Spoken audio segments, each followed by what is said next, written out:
नमस्कार साथियों, गौरव ज्ञान धारा में आपका स्वागत है। और आज एक नया चैप्टर कला संस्कृति में अपन पढ़ने जा रहे हैं, जो है राजस्थान के पारंपरिक वस्त्र और आभूषण। अब वस्त्र और आभूषण में जो साथियों प्रश्न बनते हैं वो ज्यादातर बनते हैं महिलाओं के वस्त्र और आभूषण से। पता नहीं है एग्जामिनर किस हिसाब से ज्यादातर प्रश्न बनाता है, लेकिन अपन शुरू कर रहे हैं इस क्लास को पुरुषों के वस्त्र से। अब देखो, पुरुषों के वस्त्र जो है वो भी अपने को ध्यान में रखने बहुत जरूरी है, क्योंकि ये भी पूछे जाते हैं। ऐसा नहीं है कि यहां से प्रश्न नहीं बनते, यहां से भी प्रश्न बनते हैं और बहुत अच्छी तरीके से प्रश्न बनते हैं। और जैसे बनते हैं वैसे ही अपन कवर भी करेंगे। अब बेटा जो उतावला हो रही है कि सर राजस्थान ज्योग्राफी शुरू कराओ, तो बेटा यूं है कि जब तक कला संस्कृति पूरी नहीं बनी, जब तक मैं राजस्थान ज्योग्राफी शुरू करा सकूं। क्यों? क्योंकि ऐसा नहीं है कि एक भाई का हाथ पकड़ने के लिए दूसरे भाई का हाथ छोड़ दिया जाए, ऐसा नहीं होता है। जब सिस्टमैटिक तरीके से चलते हैं, अब चाहे तुम कितनी उतावल करो, जब तक कला संस्कृति पूरी नहीं होगी भूगोल शुरू नहीं होगी। और ये बात मैं कई बार कह चुका हूं। अब भले थे ऊपर नीचे धुमिड़ा ले तो भी देखो, ज्योग्राफी जब शुरू होनी है, जदी हुई तो शांति में पढ़ लियो कि गुरुजी मैं तो पढ़ चुका, तुम पढ़ चुके, यानी कि दूसरे जो पढ़ रहे हैं वो फिर अधूरे, उनको बीच में थोड़ी छोड़ा जाएगा। उनके लिए तो क्लासेस कंप्लीट करवाई जाएगी। आज 99 नंबर की क्लास है। ये कितनी है? 99 नंबर की क्लास है। पशु परिचर के बैच में या सीईटी में भी कह सकते हो आप, दोनों का सिलेबस कॉमन है। और कल आएगी 100 नंबर की। अब इतनी नियमित और व्यवस्थित तरीके से syllabus wise descriptive classes YouTube पे जीजीडी के अलावा कोई नहीं करवाता। और जब हम करवाते तो हमें हमारे हिसाब से करवाने दो। ज्योग्राफी भी करवाएंगे। अब आप तो ज्योग्राफी चालू होगी ना, जब ज्योग्राफी के लास्ट के चैप्टर आएंगे तब तक फिर नई डिमांड करने लग जाओगे, सर वो कराओ वो कराओ। ऐसे नहीं होता है टावर। यूं तो थे हमारी जगह पढ़ा रहे होता और मैं थारी जगह पढ़ रही हो तो, लेकिन थे थोड़ा के सब्र करे रखा करो। ठीक है, वो कहते हैं ना, रुको जरा सब्र करो, समय के अनुसार सब चीजें होगी। अब बढ़ते हैं इस क्लास में आगे। चलो भाई आओ शुरू करते हैं। ठीक है, चलिए सबसे पहले शुरू करते हैं माथे की लाज से, यानी कि पुरुषों का स्वाभिमान अभिमान जो भी कहो वो है माथे की पाग, यानी कि पगड़ी। अब इसके बहुत सारे नाम है पगड़ी के। पगड़ी कह दिया जाता है, पाग कह दिया जाता है, सापा कह दिया जाता है, पोतिया कह दिया जाता है, खपटा कह दिया जाता है। खूब सारे नाम है। जितने समाज जितने लोग उतने ही इसके नाम है, तो नाम बहुत सारे मिलेंगे। पुरुषों की वेशभूषा अपन पढ़ने जा रहे हैं। बिल्कुल व्यवस्थित तरीके से बैठ जाओ, सीधे सीधे चुपचाप। चिड़ी का बाप पहले बोला उसको पाप, ये बहुत करते थे अपन बचपन में कि हाँ पहले बोला उसको पाप, फिर कोई बोलता नहीं था। ठीक है, तो थे भी यूं चुपचाप छाना माना बे जाओ और पढ़ लो ढंगू, हाथों हाथ क्लास याद हो जाए, बस खूब है। चुपचाप चिड़ी का बाप पहले बोला उसको पाप। ठीक है, चलिए पगड़ी से शुरू कर रहे हैं। अब पगड़ी देखो अलग अलग तरह की है। वैसे शादीशुदा जो पुरुष होता है उसने कभी ना कभी सापा तो पहना ही होता है, क्योंकि सापा जो है मतलब शादी जो है वो सापा पहने बिना होती नहीं है। और वैसे जो है कई समाज के अंदर अपने जो बड़े बुजुर्ग बूढ़ी होते हैं वो भी सापा जो है धारण करते हैं। आजकल तो बहुत कम हो गया, लेकिन पहले ये परंपरा चली आई है कि कहीं ना कहीं मतलब सिर्फ ढका जाता था। ठीक है, चलिए तो इसे साफा, खपटा, पोतिया, पैंचा, बागा, पाग आदि नाम से जाना जाता है। कि गुरुजी यहां से प्रश्न बन सकता है क्या? कैसे बन सकता है? तो बिल्कुल ऐसे ही बन सकता है जैसे लिखा हुआ है। कैसे? कि निम्न में से ये किसके नाम है। ठीक है, अब देखो सापा नहीं देंगे उसमें, यदि देंगे तो ठीक है ऐसे नाम देंगे जो पढ़ने में थोड़े से अपन को कैसे लगे, अजीब लगे। जैसे खपटा, पैंचा, बागा, पाग ये दे दिया, निम्न में से ये किसके नाम है।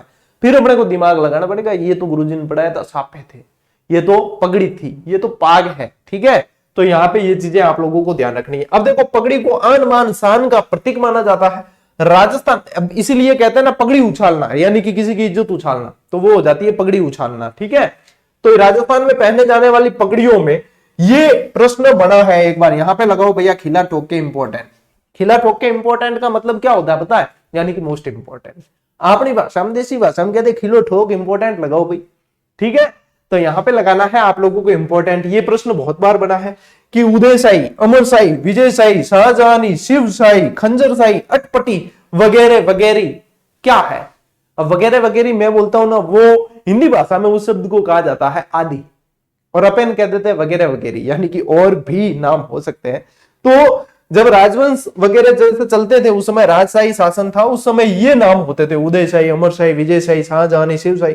ये पगड़ियों के नाम थे।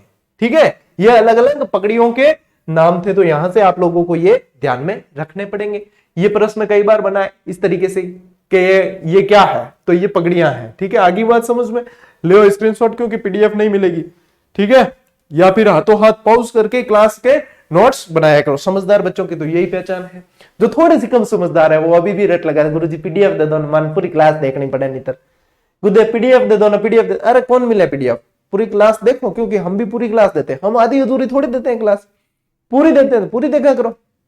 मुझे तो बहुत लेट समझ आया कि आधे टावर तो क्लास मतलब इसलिए नहीं लगाते, पीडीएफ मिल जाती थी पक्का पकाया। तो भैया नोट्स तो वैसे ही इंटरनेट पे सर्च करके ले लो, वहां पे खूब पड़े हैं। फिर ऐसी फालतू क्लास थोड़ी सी भी देखने क्यों आना, दुखी होना ऐसे ही। तो बढ़िया तरीके से नोट्स बनाने के लिए आप लोगों को क्या चाहिए, अंधा क्या मांगे, दो आंखें, और पढ़ने वाला क्या मांगे, बढ़िया तरीके से समझा हुआ है मैटर, और उसके बाद में नोट्स तो मिल रहे हैं। ठीक है, चलिए ले लीजिए, बढ़े आगे। ओ भाई, पगड़ियों के प्रकार। अब पगड़ियां अभी पूरी नहीं हुई, आज पुरुषों के सारे वस्त्र सब पढ़ लेंगे अपन। ठीक है, सारे वस्त्र पुरुषों के पढ़ लेंगे। मोठड़े की पगड़ी किसे कहते हैं? ये पगड़ी विवाह के अवसर पर पहनी जाती है। ठीक है, मोठड़े की पगड़ी। तो मोठड़े बराबर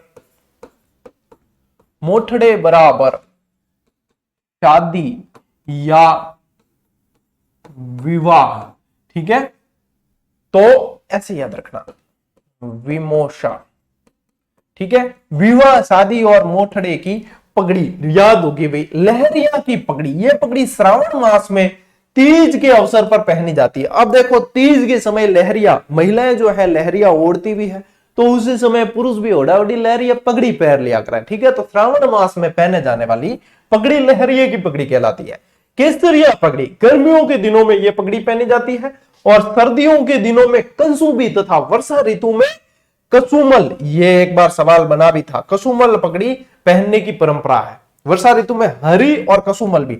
वैसे कसुमल का जो कलर होता है ना, वो लाल होता है। ठीक है, ये भी ध्यान रखना, कसुमल का कलर लाल होता है। और क्योंकि वर्षा ऋतु है, तो वर्षा ऋतु क्या होती है, श्रावण में कैसा होता है, सब कुछ हरा ही हरा दिखता है, तो हरी पगड़ियां भी पहनते हैं और कसुमल भी पहनी जाती है। ये देखो, बहुत बढ़िया तरीके से दी हुई चीजें हैं और बहुत बढ़िया तरीके से आप लोगों को पढ़नी है। अब देखो सफेद पगड़ी, तो सफेद कैसा है, शांति का प्रतीक है। सफेद कैसा है, शांति का प्रतीक होता है। और शांति कब होती है, जब कोई ना कोई शोक होगा, तो शोक के अवसर पर पहने जाने वाली पगड़ी। अब सफेद वस्त्र कब पहनते हैं, ज्यादातर जैसे किसी की मौत मरकत हो गई, शोक हो गया, तो फिर सफेद वस्त्र पहने जाते हैं, तो ये शोक की पगड़ी भी कहलाती है। फिर आओ आगे, पीली और बसंती रंग की पगड़ी। तो बसंत पंचमी मनाते हैं, तब देखो मेरे भी आज पीला टी शर्ट पहना हुआ है ना, तो बसंत पंचमी के दिन जो है पीले वस्त्र पहनते हैं, तो इसे बसंती रंग की पगड़ी। ये मांगलिक अवसरों पर ये पगड़ियां पहनी जाती है। ठीक है, पीली और बसंती। वैसे बसंत पंचमी का भी आप ध्यान में रख सकते हो, क्योंकि बसंत पंचमी को तो वैसे भी पीले रंग के वस्त्र पहने जाते हैं। तो पगड़ियों से संबंधित देखो, जहां जहां चीजें, मोठड़े की पगड़ी विवाह पे है, लहरिया पगड़ी श्रावण में है। ठीक है, श्रावण में लहरिया पगड़ी है। केसरिया पगड़ी गर्मियों के दिनों में पगड़ी पहनी जाती है, और सर्दियों में कैसी है, कसुम्बी। और वर्षा ऋतु में हरी भी है, कसुमल भी है। और वैसे श्रावण वाली लहरिया भी वर्षा ऋतु में आ जाएगी। सफेद पगड़ी शोक का प्रतीक है, तो शोक के समय। पीली और बसंती जो है वो मांगलिक अवसरों पर पहने जाते हैं। अब मांगलिक अवसरों पर तो तरह तरह की पहनने लगे, पिंक गुलाबी भी पहन लिया जाती है, लहरिया भी पहनी जाती है, सब तरह की मांगलिक अवसरों पर तो पहनने लग गए हैं। ठीक है, आप लोग ले लीजिए भैया स्क्रीनशॉट। ये देखो, ये तो है लहरिया, ये कैसी है, ये लहरिया लहरदार। ये है केसरिया। ज्यादातर विवाह में दूल्हा जो है वो केसरिया पगड़ी पहनता है, और केसरिया धारण करते हैं ना जब जो जौहर वाली, अपन जौहर और केसरिया मिलके साका होता है, तो साके के समय जो केसरिया करते हैं उस समय भी ये पगड़ी पहनी जाती है। ठीक है, केसरिया। और ये तो भैया सफेद शोक के समय है ही। अब लीजिए आप स्क्रीनशॉट, बढ़े अपन अगली स्लाइड की तरफ। ठीक भैया, चला आगे। अब देखो आप, मदिल यानी एक तरह काली पगड़ी हुआ करे। ठीक है, मदिल या बेली कहा जाता है। दशहरे के अवसर पर यह पगड़ी पहनी जाती है। ये बहुत इंपॉर्टेंट है, इंपॉर्टेंट लगा के रखना। ये वैसे होती कैसी है, काले रंग की होती है। ठीक है, काले रंग की पगड़ियों को मदिल भी कहा जाता है। फिर देखो, मेवाड़ में अकबर के समय ईरानी पद्धति की चटापटी पगड़ी प्रचलित थी। मेवाड़ के महाराजा की पगड़ी बांधने वाला, ये बहुत इंपॉर्टेंट है, मोस्ट इंपॉर्टेंट लगाओ यहां पे। ठीक है, मोस्ट इंपॉर्टेंट, छापदार कहलाता था। जो पगड़ी राणा महाराणा की पगड़ियां बांधता था मेवाड़ के अंदर, वह व्यक्ति छापदार कहलाता था। बना हुआ प्रश्न है, ठीक है, एक बार बना हुआ है। मेवाड़ की प्रारंभिक पगड़ी खिड़कीदार तथा कुलेदार होती थी। एक टावर पूछ लिया एक बार मैं पढ़ा था कि गुरुजी इसमें क्या खिड़कियां होती थी क्या पगड़ी में? खिड़कीदार कैसे? नहीं रे, खिड़कियां नहीं होती थी, अलग अलग पैटर्न होते थे पगड़ियों के, तो उन्हें खिड़कीदार कह दिया जाता था, ठीक है। महाराणा उदय सिंह के समय मेवाड़ में उदयशाही पगड़ी, अब जैसे अभी अपन ने स्टार्ट में नाम पढ़ा था, उदयशाही, विजयशाही, ये सब पढ़े थे ना, ये राणाओं के नाम से नाम पढ़े, राणा, राजा, इनके नाम से पढ़े। तो उदयशाही पगड़ी इनके समय प्रचलित थी, जिसका खग एक तरफ रहता था, ठीक है, छौगा जो होता था एक तरफ रहता था।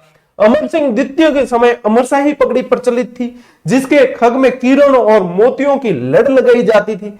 भीम सिंह के काल में भीमशाही पगड़ी का आरंभ हुआ, प्रचलन आरंभ हुआ, जिसका खग मोटा तथा भीम, यानी कि देखो भीम कैसा था, ठीक है, पांडुपुत्र भीम कैसा था? मोटा, तो इसका खग मोटा तथा तोते की नोक सा निकला हुआ था। अब इतना ज्यादा डिटेल तो आप लोगों को नहीं पूछे, लेकिन क्लास में तो देखो सारी सब कुछ चीज पढ़नी होती है, डिटेल भी पढ़नी होती है, और जहां इंपॉर्टेंट है वो भी पढ़नी होती है। यहां इस लैंग्वेज का मेन उद्देश्य यह है कि जो राजा उस समय राज कर रहा था, यानी कि मेवाड़ में हो गए राणा महाराणा, जो उस समय राज कर रहे थे, उनके नाम से पगड़ी प्रचलित हुई, ठीक है, उनके नाम से पगड़ी प्रचलित हुई। आप लोगों को इतना ध्यान में रखना है, ले लीजिए स्क्रीनशॉट। चलिए, पगड़ी वाला म्यूजियम भी है मेवाड़ के अंदर, ठीक है, पगड़ी म्यूजियम भी है। चलिए आगे बढ़ते हैं। ये देखो इतनी तरह की पगड़ियां बांधी जाती थी, है ना, साफे बोलते हैं जिसे। मेवाड़ के विभिन्न सामंतों में अलग अलग पगड़ियां बांधी जाती थी। जैसे अब ये इतनी सारी पगड़ियों के पैटर्न है, जैसे चुन्नावत शाही पगड़ी, ये कहां ज्यादा प्रचलन में थी? सलूम्बर के अंदर। सलूम्बर अब अलग जिला बन गया, तो चुन्नावत ज्यादातर कहां के थे? सलूम्बर के थे, तो सलूम्बर में चुन्नावत शाही।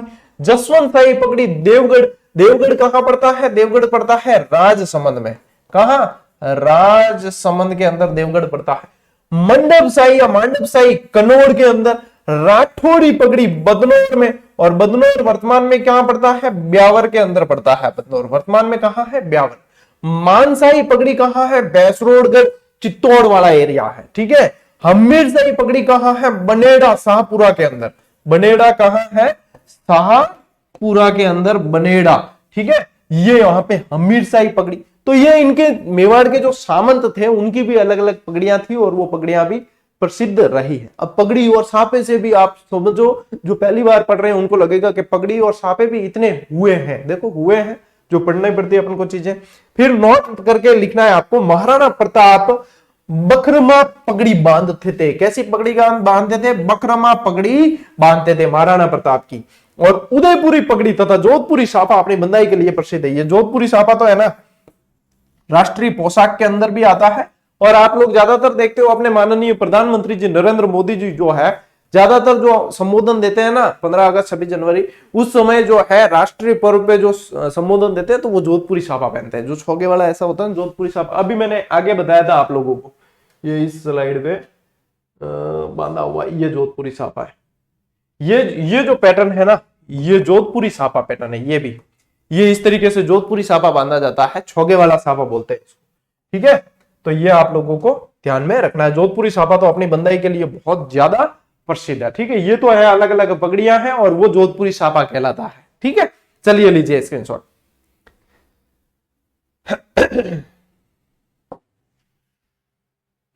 अभी जो टाइम पीरियड चल रहा है ना पढ़ाई का, इसको क्या कहा जाता है पता है? इस टाइम पीरियड को, इसको कहा जाता है शांति काल।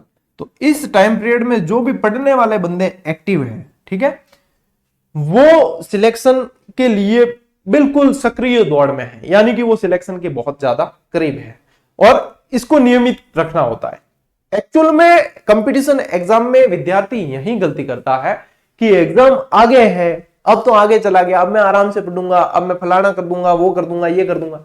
इस चक्कर में वो अपनी पढ़ाई के साथ में समझौता करता है, और जो समझौता नहीं करते हैं वो अपने सिलेक्शन की तरफ आगे बढ़ते हैं। जो समझौता करते हैं वो पीछे होते हैं। कारण ये है कि शांति काल में पढ़ा हुआ हर एक चीज जो पढ़ी हुई होती है ना, वो याद रहती है, और वो लंबे समय तक असर करती है। और जब आप बहुत ज्यादा, मतलब जब अब एग्जाम की डेट आ गई और फिर आप 2-3 महीने में भगदड़ में पढ़ रहे हो, ठीक है, उस समय क्या है वो चीजें याद नहीं रहती। इसलिए यदि आप इस समय जब मैं क्लास देता हूं 1-2 दिन में आप देख लेते हो, सक्रिय हो, तो मानकर चलो कि आप वास्तव में कंपटीशन की दौड़ में सक्रिय हो। बाकी जो नहीं है, निष्क्रिय है, जो बहुत बाद में एक्टिव होंगे, तो वो सिर्फ और सिर्फ सम्मानजनक हार के लिए प्रयास करेंगे, चाहे भले बुरा लगो, लेकिन सच्चाई और हकीकत यही चीज है। क्योंकि सिलेक्शन हमेशा उनका होता है जो नियमित रहते हैं। सिलेक्शन की सफलता की सबसे पहली और बड़ी शर्त है नियमितता। जिसके अंदर नियमितता है वो चाहे उसका कोई भी लक्ष्य हो वो प्राप्त करके रहेगा। ठीक है, चलो आओ भाई आगे। जयपुर में खूंटेदार पगड़ी, मारवाड़ में छज्जादार पगड़ी तथा उदयपुर में चपटी पगड़ी पहनी जाती है। ये अलग अलग क्षेत्र के हिसाब से जयपुर की पगड़ी को राजशाही पगड़ी तथा हाड़ौती की पगड़ी को सादा पेंच वाली पगड़ी कहते हैं। ये क्षेत्र के अनुसार है। किसके अनुसार है? क्षेत्र के अनुसार पूछा जाए तो ध्यान रखना, क्षेत्र के अनुसार पूछा जाए तो। अभी अपन समाज के अनुसार भी देखेंगे। इस रंगीले राजस्थान में जाति और संप्रदायों के आधार पर भी अलग अलग पगड़ियां पहनी जाती है। इसलिए कह रहा हूं आप समाज के आधार पर भी देखेंगे। जैसे बिश्नोई और रामसनई समाज के या संप्रदाय के जो अनुयायी होते हैं, जो लोग होते हैं, वो सफेद पगड़ी पहनते हैं। कैसी पहनते हैं? सफेद। बिश्नोई संप्रदाय की स्थापना किसने की? जाम्बो जी ने। रामसनई रामचरण जी महाराज, ठीक है, राम जी राम कह के अभिवादन करते हैं जो, ठीक है। तो यहाँ पे ये कैसी पहनते हैं? सफेद पगड़ियां पहनते हैं। यहाँ पे देखो ये फोटो भी है, ठीक है, सफेद पगड़ियां पहनते हैं। और कबीरपंथी जो लोग होते हैं वो लाल पगड़ी पहनते हैं। कैसी पहनते हैं? लाल रंग की। माली और रेबारी जाति के जो लोग होते हैं वो गहरे लाल रंग की पहनते हैं। जो यहाँ पे आप देख भी पा रहे हो, इनको कहा जाता है देवासी, ठीक है, देवासी। बाबू जी को बहुत मानते हैं ये, ठीक है। पशुपालक जाति है और बहुत मतलब भोली और सीधी जाति है ये, ठीक है, लेकिन संस्कृति के पोषक है, संस्कृति के पोषक है। जहां भी जाओ देखोगे ना, इनके जहां भी मतलब ज्यादातर सांस्कृतिक कार्यक्रम वगैरह एक निश्चित वेशभूषा है, जो लाल पगड़ी और सफेद धोती कुर्ते वाली निश्चित वेशभूषा है, संस्कृति की बहुत पोषक जाति है। ठीक है, चलिए लीजिए स्क्रीनशॉट। चलो भाई आगे बढ़ते हैं। अब देखो अन्य वेशभूषा। अब पगड़ी वाला जो है अपन ने पढ़ा है, इसके अलावा और अब जो है दूसरी वेशभूषा पढ़ते हैं पुरुषों से संबंधित। ये जो आप देख पा रहे हो ये है चोगा। इसको चोगा भी बोला जाता है और इसको बोला जाता है आत्म सुख। आत्म सुख, जो आत्मा को सुख दे वो आत्म सुख है। कैसे कि ये कैसा होता था? पुरुषों के पहनने वाला बड़ा गाउन होता था, ठीक है। अपने जैसे साधारण इंसान नहीं पहनते, राजा महाराजा पहनते थे, बड़ा गाउन होता था। आपने फिल्मों में देखते थे कई बार, है ना, वो पुरुष भी ऐसे गाउन सा लटका के आते थे, वो ऐसा बड़ा गाउन होता था। गाउन क्या है? बिल्कुल आराम, रिलैक्स। तो क्या है? आत्मा को सुख देने वाला वस्त्र है, इसलिए आत्म सुख। तो ये सबसे बड़ा गाउन जो है, ये सबसे बड़ा चौगा आत्म सुख जो है वो सिटी पैलेस जयपुर में पड़ा है, जो माधो सिंह जी प्रथम का है, जो विश्व का सबसे बड़ा आत्म सुख वस्त्र पुरुषों का माना जाता है। ठीक है, चलो देखो बालाबंद, पगड़ी पर धारण करने वाली जरीदार जो वस्त्र होती है, जरी वरी लगाई जाती है, उसको कहा जाता है बालाबंद। ठीक है, बागो, घेर वाली पुरुषों की सर की पाग होती है, उसको कहा जाता है बागो। ठीक है, ऊपरनी, पगड़ी के ऊपर बांधा जाने वाला, क्योंकि ऊपर बांधते हैं इसलिए इसको कहा जाता है ऊपरनी वस्त्र ही होता है ये भी। ठीक है, और रत्न पेच, पगड़ी पर धारण किए जाने वाला विशेष आभूषण होता है, जैसे कई जो कलंगी वगैरह लगाते हैं ना, उसमें का ही एक आभूषण होता है रतन पेच। क्या कहते हैं? रतन पेच। और अब आया मोस्ट इंपॉर्टेंट आत्म सुख। यहां पे लगाओ मोस्ट इंपॉर्टेंट। क्या लगाना? Most important. सर्दी में पहने जाने वाला वस्त्र, राजस्थान का सबसे प्राचीन आत्म सुख सिटी पैलेस, सबसे प्राचीन भी कह सकते हो और आप कह सकते हो सबसे बड़ा, सबसे बड़ा भी कह सकते हो। कहां पे है? सिटी पैलेस जयपुर में रखा हुआ है, जो है किसका? माधो सिंह, राजा माधो सिंह का। ठीक है, चलिए पछेवड़ा। पछेवड़ा क्या होता है? यह भी सर्दी के दिनों में पुरुषों द्वारा ओढ़े जाने वाला वस्त्र है, यानी कपड़े के ऊपर ओढ़े जाने वाला वस्त्र, उसे कहा जाता है पछेवड़ा। तो यह आत्म सुख सबसे ज्यादा इंपॉर्टेंट है। फिर ध्यान में रखना पछेवड़ा भी सर्दी में ओढ़ा जाता है। फटाफट से स्क्रीनशॉट लो, अपन बढ़ रहे हैं आगे। देखो फालतू की बातें तो अपने बीच में करते नहीं, जो आपके काम की है वही करते हैं और इसी हिसाब से क्लास चलती है। ये जो आप देख पा रहे हो ये है ब्रीचेस। ठीक है, ब्रीचेस ज्यादातर ये कैसे पैटर्न पे होता है? शिकारी कैसी ड्रेस पहनते हैं वैसे पैटर्न पे, ज्यादातर ये रजवाड़ी ड्रेस के अंदर आता है। अपन नॉर्मली ये बहुत कम पहनते हैं। आजकल ब्रीचेस का भी एक बीच वाला, पैंट और ब्रीचेस के बीच वाला रूप आ गया है, जिसको बोला जाता है हाफ बैलून। ठीक है, वो भी है, मैंने भी बीच में सिलवाई थी 2-3 पैंटें। हाफ बैलून वाली, जिसमें इतना ज्यादा मतलब ये घेर नहीं आता था, उसमें थोड़ा आता था लेकिन लगती मस्त थी।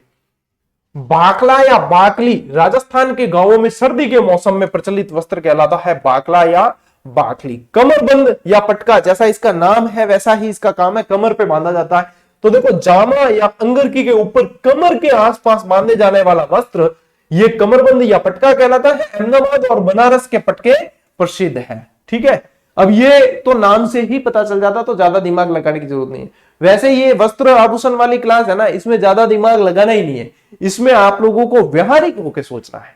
जितना आप प्रैक्टिकली सोच लोगे, जितना आप व्यवहारिक होकर सोच लोगे, उतना आपके बढ़िया तरीके से ये काम करेगा। ठीक है, फिर देखो, गुग्गी या बरसाती, इसको हम बोलते हैं गोगी। गोगी, गोगी क्या होता है? सीधे आसान भाषा में समझो। देखो, किसी के पास तो होती है बरसात से बचने के लिए छतरियां, किसी के पास होता है बरसात से बचने के लिए रेनकोट। ठीक है, किसी के पास में ये दोनों चीजें नहीं है तो एक कट्टा जो होता है ना प्लास्टिक का, ठीक है, कट्टे तो आप समझते हो सारे, कट्टा जो प्लास्टिक का होता है उसको ही मतलब तिकोना ऐसे करके और उसको ओढ़ के जाया जाता है, उसको बोला जाता है गोगी। आसान शब्दों में तो समझोगे तो प्रैक्टिकली तो यही चीज है जो आपको समझना है। वर्षा से बचने के लिए ऊन या टाट की बोरी से बनाया जाने वाला वस्त्र है, और मैंने इसको कहा है आपको समझाने के लिए कट्टा। ठीक है, प्लास्टिक का, क्योंकि बरसात में किससे बचोगे भाई? यहाँ पे तो भाई लैंग्वेज के हिसाब से तो ऊन बता दिया, लेकिन ऊन तो भीगेगी नहीं क्या बरसात में?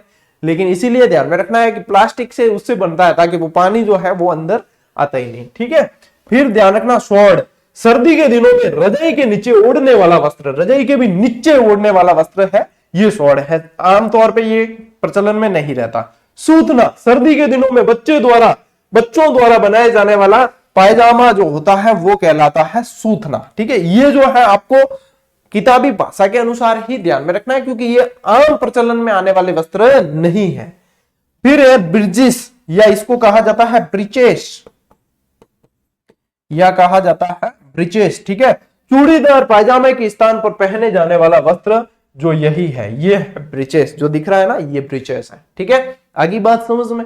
तो जहां पे जिस तरीके से समझना है वहां पे उसी तरीके से मैं समझाने की कोशिश कर रहा हूं। ठीक है, तो उस तरीके से आप लोगों को समझना है। चलिए लीजिए स्क्रीनशॉट, समय हो गया है स्क्रीनशॉट का। भाई पुरुषों के भी इतने वस्त्र होते हैं, मतलब अपन जिसने नहीं पढ़ी उनको पता ही नहीं, वो यही सोचते थे कि पैंट शर्ट टी शर्ट बनियान वगैरह यही होते हैं। ठीक है, और घनी जोर सर्दी में पहन ले ऊपर जैकेट, ठीक है, घनी जोर पहन ले सूटर, बस बाकी क्या है कि पुरुष और मफलर। लेकिन नहीं, इतने सारे अभी तो और पढ़ने हैं, धोती कुर्ता वगैरह ये भी मान लिया, लेकिन ये सारी चीजें जैसे ब्रिजेस हो गया, चोगा हो गया, आतमसुख हो गया, सूतना, शॉर्ट, ये सारी चीजें जो है पुरुषों के वस्त्रों से संबंधित आप लोगों को पढ़नी। अब बताओ, ऐसी क्लास छोड़ के पहले भूगोल कैसे शुरू की जा सकती है? जो मेन इंपॉर्टेंट चीजें हैं वो पहले कंप्लीट तो करें अपन। भैया आम सिलेबस जो है, नॉर्मल जो सिलेबस है उसको कंप्लीट तो करें। और कुछ टॉपिक ऐसे होते हैं जो मतलब डिटेल सिलेबस किसी एग्जाम में ही पूछे जाते हैं, वो अलग रहे मान लो, लेकिन आम जो नॉर्मल सिलेबस वाले टॉपिक है उसको कम से कम कंप्लीट करने दो रहे। उसके बाद में आप लोगों के भूगोल शुरू करनी है ना, आखिर में भूगोल को भाग के जा रही है क्या? और ऐसी आप लोगों को जल्दबाजी लगती है तो देखो दुनिया ही पढ़ा रही है पूरी। यूट्यूब पे देख लो, चाहे पेड कोर्स में देख लो, चाहे कोचिंग संस्थानों में देख लो, चाहे किताब देख लो, पूरी दुनिया ही पढ़ा रही है, चाहे कहीं से पढ़ो। मैंने आज दिन तक कभी किसी को मना नहीं किया कि आप वहां से मत पढ़ना, सिर्फ मेरे से पढ़ना। नहीं, जहां से मन जचे वहां से पढ़ो, लेकिन मैं मेरे हिसाब से चल रहा हूं और उस हिसाब से चलूंगा। आपसे हाथ जोड़ के विनती निवेदन है, जैसे पढ़ा रहा हूं पढ़ने दो। सलाह कम, एक तो है ना अपने राजस्थान में सबसे ज्यादा है ना ये बीमारी है, ये एक तरह की क्या है, सलाह बीमारी है। हर घर में डॉक्टर मिलेगा, हर घर में सलाहकार। जब तक आपको नहीं कहे कि हाँ भाई अब बताओ कि क्या चेंज करना है, तब तक सलाह नहीं देनी, सिर्फ पढ़ना है। हमें पता है कि किस तरीके से पढ़ाना है, क्या चीज इंपॉर्टेंट है क्या नहीं है। एक तो फोगटरी सलाहकार आवे नहीं, बस बाद में पता लगेगा यार पढ़ाने दो कम से कम, फोगटरी सलाह नहीं देनी है, सिर्फ पढ़ना है। सलाह देने को तो हम ही काफी है, हम भी तो सलाह दुनिया भर की देते ना, हमको ही देने दो सलाह, ये काम हमारा है हमें करने दो। आपका काम पढ़ने का, आप पढ़ने का करो, क्यों फालतू की सलाह देने। ठीक है, चलो भाई आओ आगे। जामा, शरीर के ऊपरी भाग में विवाह या युद्ध के समय पहने जाने वाला वस्त्र क्या है? जामा। ठीक है, देखो विवाह आया है, अब विवाह करने के बाद में वो आदमी जो ससुराल जावे वो कहलावे जमाई, और जमाई वो अपन ध्यान में रखना कि जामा।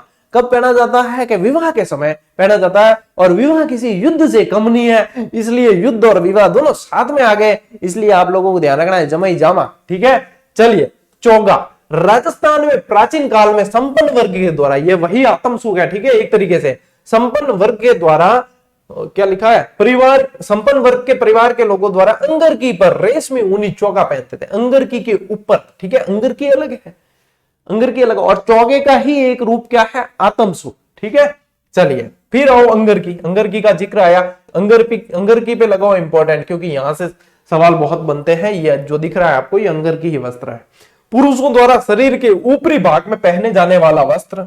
राजस्थान में फर्रुखशाही अंगरकी प्रसिद्ध है, और अंगरकी का संशोधित रूप अचकन कहलाता है, मतलब और मॉडिफाई, थोड़ा सा संशोधित को क्या कह सकते हैं अपन, मॉडिफाई, थोड़ा सा मॉडर्न हो गया। ठीक है, ये क्या कहलाता है, अचकन। अंगरकी पर सफेद धागे से कढ़ाई की जाती है, और आजकल दूसरे और भी तरीके से कढ़ाई की जाती है, जैसे कि यहाँ पे आप देखोगे तो सफेद धागे से तो कढ़ाई होती है, लेकिन डिजाइन वाली। ठीक है, फिर देखो बुगदरी, अंगरकी को गांवों में बुगदरी कहते हैं, ये वस्त्र यही है, अंगरकी ही है, लेकिन इसका एक और नाम है बुगदरी। भाई अंगरकी तो है प्रोफेशनल नाम है, और बुगदरी के अपार आम बोलचाल में जो बोली जाए वो है बुगदरी। ठीक है, फिर खेस, इसको खेसले भी कह दिया जाता है। ठीक है, शरद ऋतु में पुरुषों द्वारा कंधों पर डाले जाने वाला वस्त्र है, और ये खेस जो है वो लेटा, लेटा गांव कहां है, जालोर, जालोर की बहुत ज्यादा प्रसिद्ध है, तो ये भी आप लोगों को ध्यान में रखनी है। लीजिए भैया स्क्रीनशॉट, चलो ले फटाफट। हाँ, ये यहां पे ये लिखा है ना, ये नहीं देनी है आपको, तो सिर्फ पढ़ना है। ठीक है, जब मांगेंगे कभी हमें जरूरत महसूस होगी तब आपसे सलाह मांगेंगे कि अब भैया बताओ सलाह दो, ठीक है, तब देनी है, नहीं तो क्या है, सलाह देने के लिए हम काफी है, ये काम तो हमारे लिए छोड़ दो कम से कम। ठीक है, चलो आगे बढ़ो। अच्छा, इसी के साथ में ये क्लास भी आपके पूरी हुई, और अब सलाह हम देंगे ना, तब बता रहा हूं आप लोगों को कि अब जो है ये ई बुक आपके लॉन्च हो चुकी है, तो जीजीडी ऐप में जाओ, हाँ सस्ती, ऑफलाइन में 99 में मिल रही थी, लेकिन कला संस्कृति के साथ में ये फ्री दी थी। ठीक है, जिसने नहीं ली उनकी डिमांड थी कि सर अलग से दी जाए, तो अलग से 99 में दी गई, पूरी तरीके से रंगीन पृष्ठ और इतने शानदार क्वालिटी के पृष्ठ के साथ में दी कि ऐसी पहली किताब है जो इस पृष्ठ क्वालिटी के साथ में। फिर स्टूडेंट की डिमांड थी, क्योंकि ये प्रिंटिंग बंद हो गई जिला दर्शन की, अभी प्रिंट इसकी नहीं हो रही है अलग से, फिर डिमांड थी कि सर इसको ई बुक में दिया जाए, तो ई बुक में भी दी। ठीक है, और दी कितने, मात्र 51 रुपए में पूरे साल। अब रही बात कि इसका सर एक्सेस जो है, हम कई भी स्टूडेंट के समस्या आती है जिनको, जो फोन के फ्रेंडली नहीं होते, यानी कि टेक्निकल फ्रेंडली नहीं होते, सर हम इनसे ले तो ली, लेकिन हमारा जो है परमिशन मांग रहा है फोन में स्टोरेज की, भैया देनी पड़ेगी, क्योंकि इसके अंदर ई बुक है। ई बुक में क्या होती है, अंदर पीडीएफ होती है, वो आपके फोन में क्या होती है, ऐप के अंदर ही रहती है, लेकिन वो कम से कम डाउनलोड होने के उसको स्पेस तो चाहिए, तो स्टोरेज की परमिशन देनी पड़ती है। तो स्टोरेज की परमिशन आपको मतलब देनी आ जाती है तो दे दो, नहीं तो किसी टेक्निकल फ्रेंडली दोस्तों से मदद लेके देख लो कि कहां से परमिशन मिलेगी। सेटिंग में जाके अंदर से देनी पड़ती है, कई बार किसी फोन में हिडन होती है, वहां से भी नहीं दे पाओ तो टेक्निकल टीम को मैसेज करो, वहां पे बताओ कि हमारी ये समस्या है, तो वो आपकी वहां से हेल्प कर लेंगे। जिसके परमिशन संबंधी इशू है, आप कोशिश कर लो एक बार कि हाँ परमिशन सही तरीके से दी जा रही है, हमने दे दी तो खुल जाएगी, नहीं खुली के परमिशन वाला इशू अभी भी है सर, तो टेक्निकल टीम को मैसेज करो, वो आपको एक लिंक ऐप का अलग से दे देंगे, जिसको वो पुराना वाला ऐप उसको अनइंस्टॉल करके नया उस लिंक से ऐप इंस्टॉल कर देना, और उसमें फिर आपके जब भी जैसे ही इंस्टॉल करते हो परमिशन मांगेगा, अलाउ का बटन आएगा, अलाउ कर देना और ई बुक खुल जाएगी। ये इतनी सुविधा कर ली, और तो बताओ क्या करेंगे भाई, पढ़ने वाले के लिए है ना सुविधा हो गई है, नहीं पढ़ने वाला अभी भी क्या कहेगा पता है कि गुरुजी 51 रुपए ले रहे हो आप, ये तो बहुत ज्यादा है। और वही विद्यार्थी जो कहता है ना ये सर 51 रुपए ले रहे हो बहुत ज्यादा, वो कहीं ना कहीं 5000 खर्च करके आ चुका होता है, अब उसके 5000 वहां लग गए जो बिना बात के गए हैं, उसको फिर 51 भी क्या भारी लगते हैं, जबकि ये क्या है, कुछ भी नहीं है। एक साल हमें मेंटेनेंस निकालना होता है इस चीज का, तो मेंटेनेंस चार्ज है, सिर्फ टीम का खर्चा कितना है, टीम का खर्चा है, मेंटेनेंस है, इतनी बड़ी संस्था चलानी है, आप लोगों देख लो तो कम से कम हमारा 4-5 लाख का महीने का खर्चा नॉर्मली आता है में, ठीक है। और वह हम क्या लेते हैं आपसे, सिर्फ फायदा लेना होता तो ये 51 नहीं, ये 501 होता। फिर चीजें जो है देखो समझने वाला चाहिए, और हर विद्यार्थी समझे ऐसा हो भी नहीं सकता। जो समझ जाता है बढ़िया है, कर लो, जिसके समझ नहीं आती कोई बात नहीं, दूसरे और प्लेटफॉर्म है उनको भी मौका दो, उन्हें भी फलो फुलाओ, ठीक है, आगे बढ़ाओ। बाकी अपन तो जैसे प्रयास कर रहे हैं वैसे करते रहेंगे आप लोगों के लिए, ठीक है। चलिए साथियों, मिलते हैं अगले वीडियो में, अगली क्लास में, तब तक के लिए राम राम, जय हिंद।